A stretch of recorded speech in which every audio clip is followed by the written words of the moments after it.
துரத்துனுச்சு. தேவர்களும் அசுரர்களும் அந்த பரமசிவன் கிட்ட எங்களை காப்பாத்துங்க ஈசனேன்னு வேண்ட, அந்த பரமன் அந்த ஆலகால விஷத்தை குடிச்சு தேவர்களையும் அசுரர்களையும் காப்பாத்தி திருநீலகண்டனானாரு. அதுக்கப்புறம் அவங்க திருபார்கடலை கடைஞ்ச போது அதுல இந்திரன் தான் இழந்த செல்வங்களான சங்கநிதி, பதுமநிதி, சிந்தாமணி, ரதி, அகலிகை, இந்திராணி, 66,000 அரம்பாஸ்திரீகள், காமதேனு, கற்பக விருட்சம், ஐராவதம், உச்சை சிரவம் எல்லாமே திரும்ப கிடைச்சது. ஆனா தேவர்களும் அசுரர்களும் எதிர்பார்த்த தேவாமிர்தம் கிடைக்கல.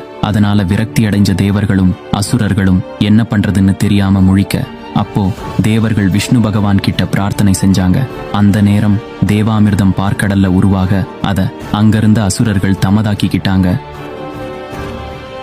இத பார்த்த திருமால் தேவாமிர்தத்தை அசுரர்கள் குடிச்சிட்டாங்கன்னா அவங்க சாகா வரம் பெற்றுடுவாங்கன்னு நினைச்சு அதை அவங்க கிட்ட இருந்து திரும்பி தந்திரமா பறிச்சுக்க முடிவு பண்ணாரு. அதனால அசுரர்களோட பலவீனமே பெண்கள் தான். அழகான பெண்களை பார்த்தாலே அவங்க